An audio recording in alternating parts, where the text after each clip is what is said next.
I have testimony of people that have worked with them. There's a woman right down the street. She's in the reserves. When she was in the service, she worked in our FEMA camps. We already have prisoners in them. There's over 1,000 FEMA camps in this country. What's a FEMA camp?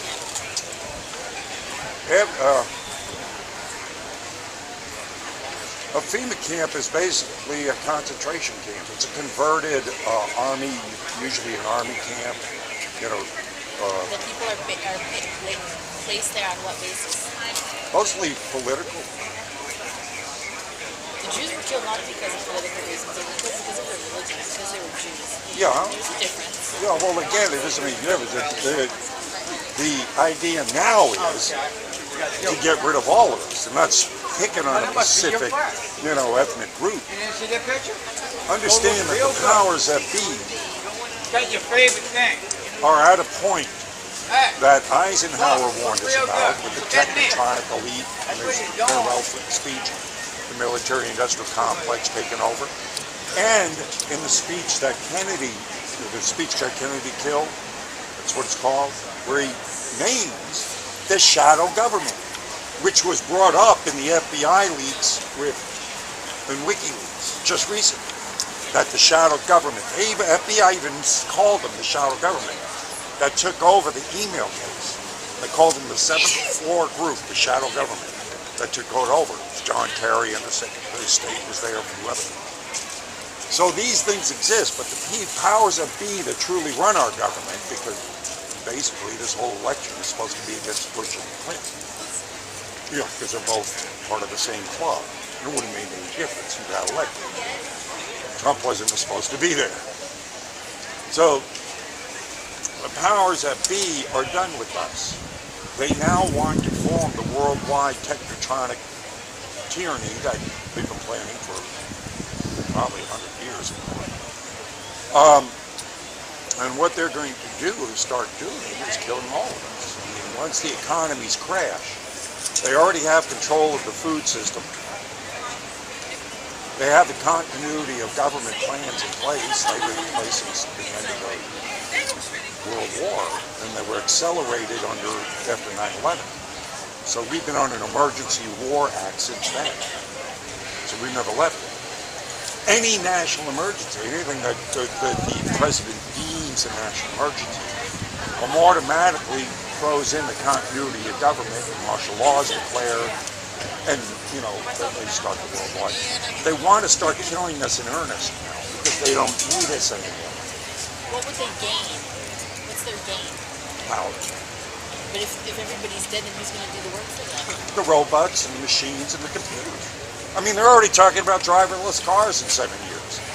What do you do when you throw 30 million truck drivers out of work? What do you do with them? What do you do with them? Already we have 94,600,000 people out of the workforce. Already. So when we start putting more and more people, I mean, they're having exoskeleton things going around doing warehouse work, less and less people.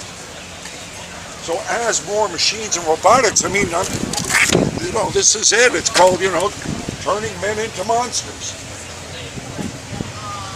I mean, merging our computers with machines and with our own minds.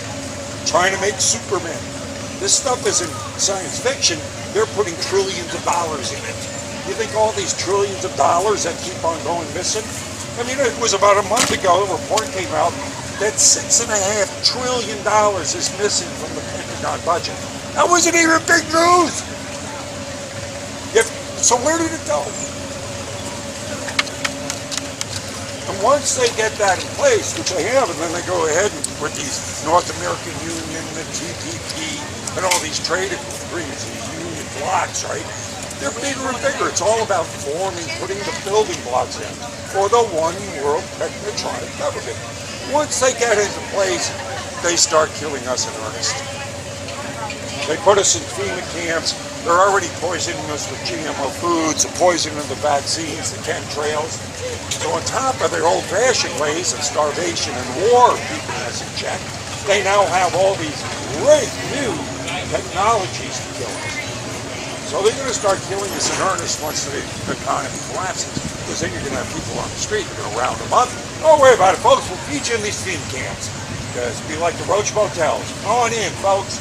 Lots of food here. It'll kill you, but there's lots of food. Oh, I guarantee you, I mean, they write books about it. I mean, give me Cal Quigley's book, Tragedy and Hope. Professor Cal Quigley was Bill Clinton's mentor. He lays it all out. They talk about our own current science czar, right? Wrote a book in 1980 called Eco-Science. In that book, he calls for an 80% reduction of the world's population. That's our current science czar. Because there is a problem of overpopulation. We'll get to a point where the world will not be able to feed itself. There isn't it. That is a myth. That is a myth. Okay, but again, you see, I study this. You don't. All you get is the propaganda. These people tell you things. They feed you the bullshit. Okay. You ingest the bullshit, and you spit it back out. Well, then This earth is not overpopulated. It's mismanaged. There is. You could take all the people in the world right now, put them in Texas, and give each one of them an acre of land, and there'd still be enough room in the panhandle for people. So there's plenty of. All it is mismanaged. They want to, once they start the downfall, and they're already doing this, the urbanization there. If you look at Agenda 21, have you ever heard of Agenda 21? I'll give you some information.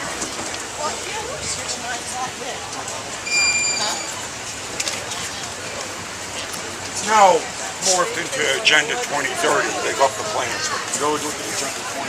It's a UN program that filters all the way down to our local environmental.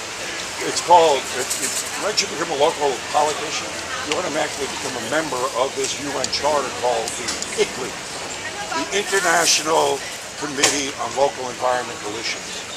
So all the local environmental standards coming down to the UN is to go ahead and be part of this global network.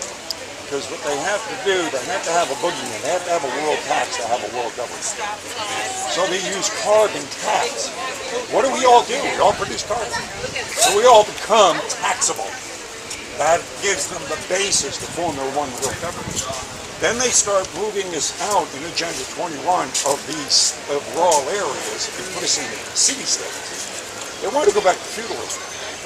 And that's where you're seeing, like, places in New York and San Francisco, where, you know, it's like sustainability, feasibility, it's all these buzzwords, where they're putting us in 225-foot cubicles and then charging us an exorbitant amount of money to live in. And it's trendy. Oh, it's trendy to live in trash. It's trendy to be small. It's trendy to be driving around that electric car. In the meantime, you're actually producing more pollution driving around an electric car than you would have done before. It takes more money, it takes more energy to do that than it does anything else. So this whole thing is a hoax to lead us into, willingly, building our own cages and willingly marching into the FEMA camps. You want to look all this stuff up? It sounds fantastic, but it's, in actuality, being put into play, you know, in front of us. What's going on? They're enacting it as we speak. Read the Albert Pike letters. I mean, Albert Pike was the godfather of the Masons, right? This guy predicted in Albert Pike letters World War I, II, and III. And how he said World War III would be fought is that brush fire wars would be started all over the Middle East, create a lot of refugees. Those refugees would be unleashed and be allowed into the Western civilizations to bring them down to be inside. This is Albert Pike in 1864 writing this. And it's going on as we see it. These things have been planned for hundreds of years. I mean, we've been hiding Tesla technology for it. Why are the elites hiding free energy from us? It's been around for 100 years. Watch the documentary Thrive. Thrive. We will, thank you. Yeah.